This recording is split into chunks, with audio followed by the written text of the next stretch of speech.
Seguramente has escuchado la frase Dios es amor. Es una de las frases más conocidas y repetidas por los cristianos.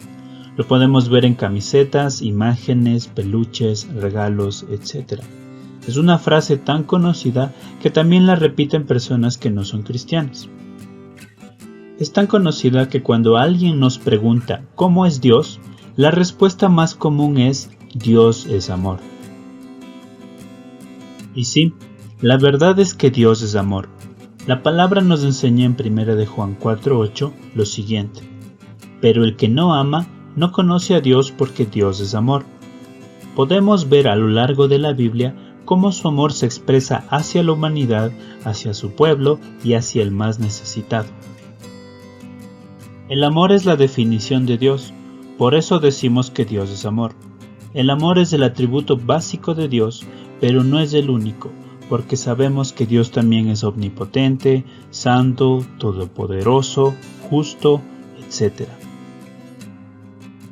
Hablando del amor, el error más frecuente es pensar que el amor de Dios es igual al amor humano. Es decir, creemos que Dios nos ama como nosotros lo amamos. La verdad es que su amor es superior al humano, su amor es incomparable, no se parece a lo que nosotros llamamos amor. Entonces deberíamos preguntarnos, ¿cómo es el amor de Dios? Para responder esto, vamos a estudiar las 4 dimensiones básicas del amor, que no son más que atributos que forman parte del amor de Dios y son los siguientes: benevolencia, gracia, misericordia y persistencia. Estas 4 dimensiones son los atributos que definen el amor de Dios. Por ejemplo, si decimos que Dios es misericordioso, estamos diciendo que Dios es amoroso, porque la misericordia es una dimensión del amor de Dios. La primera dimensión básica del amor es la benevolencia. La benevolencia es la preocupación de Dios por el bienestar de los que aman. El amor de Dios busca sin egoísmo nuestro propio bien. Esto lo podemos ver en cómo cuida a su creación, en su provisión diaria o en su plan de salvación. En todos estos aspectos Dios busca nuestro propio bienestar, pero no desde el punto de vista humano o como lo veríamos nosotros.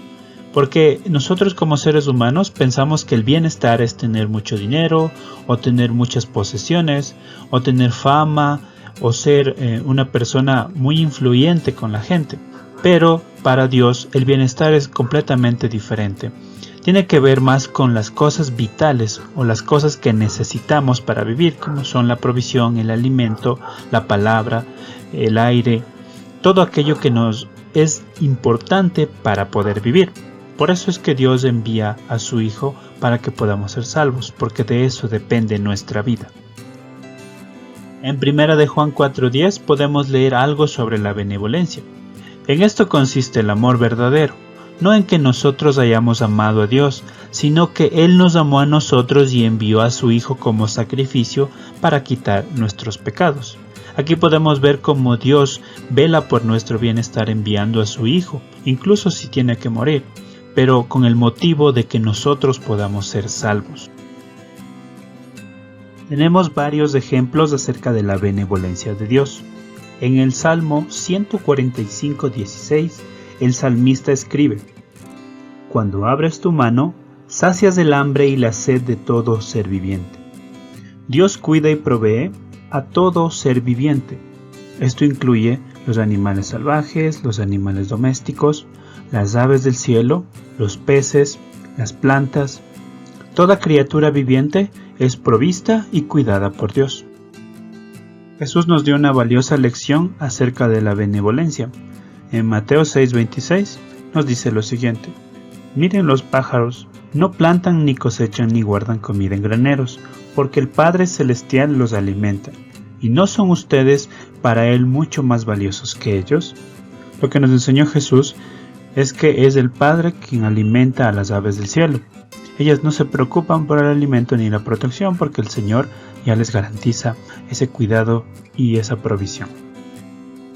Este cuidado y esta protección también se extiende a sus hijos. En Mateo 6, del 30 al 31, Jesús nos enseña: si Dios cuida de manera tan maravillosa las flores silvestres que hoy están y mañana se echan al fuego, tengan por seguro que cuidará de ustedes, porque tienen tan poca fe. Así que no se preocupen por todo esto diciendo, ¿qué comeremos? ¿Qué beberemos? ¿Qué ropa nos pondremos? Jesús lo que nos está enseñando es que es el Padre quien provee y protege a sus hijos. Así como nos enseña con ejemplos de que los animales no se preocupan por el alimento porque es el Padre quien los provee, asimismo nos dice a nosotros por qué se preocupan por esto, si es el Padre quien ya les ha prometido proveerles de alimento y cuidado.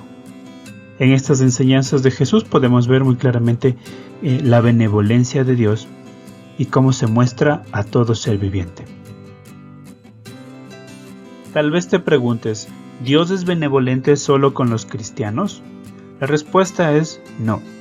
Dios es benevolente con todos los humanos y te voy a dar dos ejemplos. En Mateo 5:45, Él nos dice que Dios hace salir el sol sobre malos y buenos y también hace llover sobre justos e injustos. El sol y la lluvia son vitales para la vida humana y Dios es benevolente al brindarnos estas cosas que son vitales sin hacer diferencia entre malos y buenos o justos e injustos. Aquí podemos ver la benevolencia de Dios, que a pesar de ser malos, Dios nos da sol, Dios nos da lluvia. Otro ejemplo, Pablo le dijo a la gente que vive en Listra que Dios había mostrado su bondad a pesar de que la gente era mala. Dios había enviado lluvias y buenas cosechas, para que así estas personas puedan tener la provisión del alimento. En estos dos ejemplos podemos ver cómo Dios es benevolente con todos los humanos. ¿Por qué la benevolencia es un atributo comunicable? Porque Dios nos ha dado esta capacidad. Nosotros podemos ser benevolentes con nuestros amigos, familia o vecinos. Podemos buscar desinteresadamente el bienestar de los demás. La benevolencia es simplemente la idea de no buscar nuestro propio bien, sino el bien de los demás. Nosotros podemos ayudar, podemos brindar alimento, podemos brindar lo que necesiten las otras personas. Así podemos ser benevolentes con los demás. La segunda dimensión básica del amor es la gracia. La gracia significa que Dios nos otorga favores que no merecemos. Dios trata a sus hijos no por sus méritos, no por lo que valen o no por lo que merecen, sino según sus necesidades. Un ejemplo muy claro de la gracia es la salvación. De hecho, la gracia está estrechamente relacionada con la salvación. Pablo nos escribe en Tito 2:11, la gracia de Dios se ha manifestado para salvación a toda la humanidad. Aquí podemos ver cómo Dios nos da un regalo a toda la humanidad que no merecemos. Este regalo es la salvación que se produce a través del sacrificio de su Hijo en la cruz. Este es un regalo que nosotros no merecemos, pero que el Señor nos da porque lo necesitamos para no perdernos. Tal vez te preguntes por qué Dios da gracia a unos y a otros no. Lo que nos debería sorprender es que Dios nos salva. El problema es que el hombre ha decidido ignorar a Dios, ha decidido ignorar esa gracia que Dios nos da. Si Dios nos diera lo que merecemos, ninguno se salvaría. Por gracia nosotros somos disciplinados por nuestro pecado cuando nosotros realmente merecemos la muerte. ¿Por qué la gracia es un atributo comunicable? Porque nosotros debemos ver a los demás por sus necesidades, no por lo que tienen o por lo que merecen. Nosotros debemos ver a los demás como Dios nos ve a nosotros. Si hemos recibido algo por gracia de Dios, nosotros debemos compartirlo por gracia. Esto es lo que nos enseña Jesús en Mateo 10:8. La tercera dimensión básica del amor es la misericordia. La misericordia de Dios es su compasión tierna y amorosa por su pueblo. Es su ternura de corazón hacia los más necesitados. Si la gracia considera a los humanos como pecadores, culpables y condenados, la misericordia les ve como necesitados. El salmista escribe en Salmos 103:13, como el Padre se compadece de los hijos, se compadece Jehová de los que le temen. En este salmo podemos ver cómo actúa la misericordia de Dios con sus hijos. Dios se compadece de los que le temen. Tenemos varios ejemplos acerca de la misericordia de Dios. Uno de ellos es que Dios se preocupó por el pueblo de Israel que estaba esclavizado por los egipcios. Habían vivido muchos años de esclavitud y estaban sufriendo mucho en Egipto. Él oyó su clamor, conoció sus angustias y los liberó. Otro ejemplo es cómo Jesús sentía compasión hacia las personas que acudían a él con padecimientos físicos o necesidades espirituales. Por ejemplo, cuando un hombre se acercó a él y tenía lepra en su cuerpo. La lepra era una enfermedad muy grave en esa época y nadie se acercaba o nadie tocaba a las personas que tenían lepra. Pero Jesús vio a este hombre que se acercaba a él y no lo rechazó. Más bien Jesús lo sanó. ¿Por qué la misericordia es un atributo comunicable? Porque ante la necesidad de alguien, nuestra actitud espontánea e inmediata debería ser suplir esa necesidad. Debemos estar siempre dispuestos a ayudar y dar aquello que necesita la gente. Debemos estar atentos a las necesidades de los demás. La persistencia es la última dimensión básica del amor. La persistencia es la paciencia de Dios y su lentitud para el enojo.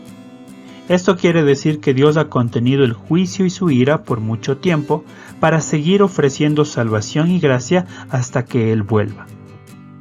El Salmo 86:15 es una muestra de la persistencia de Dios. Pero tú, oh Señor, eres Dios de compasión y misericordia, lento para enojarte y lleno de amor inagotable y fidelidad. Como podemos ver, Dios es persistente al detener su juicio para que nosotros tengamos oportunidad de ser salvos. Un ejemplo que tenemos acerca de la persistencia de Dios es la gran paciencia que tuvo con Israel. El pueblo de Israel repetidamente se rebeló contra Dios, deseó volver a Egipto y rechazó el liderazgo de Moisés. Ellos hicieron ídolos para adorarlos y adquirieron prácticas de los pueblos que habían alrededor. A pesar de todas estas cosas, Dios no los abandonó. Otro ejemplo de la persistencia de Dios es cómo retrasó el diluvio. Durante el tiempo que se construía el arca, Dios fue paciente y esperó que las personas se arrepientan y suban al arca para salvarse del diluvio. Como sabemos, esto no pasó y solo se salvó la familia de Noé. Pero podemos ver cómo Dios fue paciente y dio una oportunidad para que la gente pueda salvarse. ¿Por qué la persistencia es un atributo comunicable? Como ya hemos visto, nosotros debemos ver a los demás como Dios nos ve a nosotros, con amor. Nosotros debemos esperar siempre lo mejor de los demás y no abandonar a las personas aun cuando nos fallen. Nosotros debemos ser pacientes, no con el pecado, sino con las personas. Así como Dios fue paciente con los israelitas, pacientes con los hombres que vivían cerca de Noé, nosotros debemos ser pacientes con las demás personas y siempre esperar lo mejor de los demás, no abandonarlos y siempre estar dispuestos a ayudarlos. Repasemos lo que estudiamos hoy. Hoy aprendimos las 4 dimensiones básicas del amor, que son benevolencia, que es la preocupación de Dios por el bienestar de los que ama; gracia, que quiere decir que Dios nos otorga favores que no merecemos; misericordia, que es la compasión tierna y amorosa de Dios por su pueblo; y persistencia, que es la paciencia de Dios y su lentitud para el enojo. Estas 4 dimensiones son atributos que forman parte del amor de Dios. Entonces, cuando nos pregunten cómo es el amor de Dios, podemos decir que el amor de Dios es benevolente, el amor de Dios es lleno de gracia, el amor de Dios es misericordioso y el amor de Dios es persistente.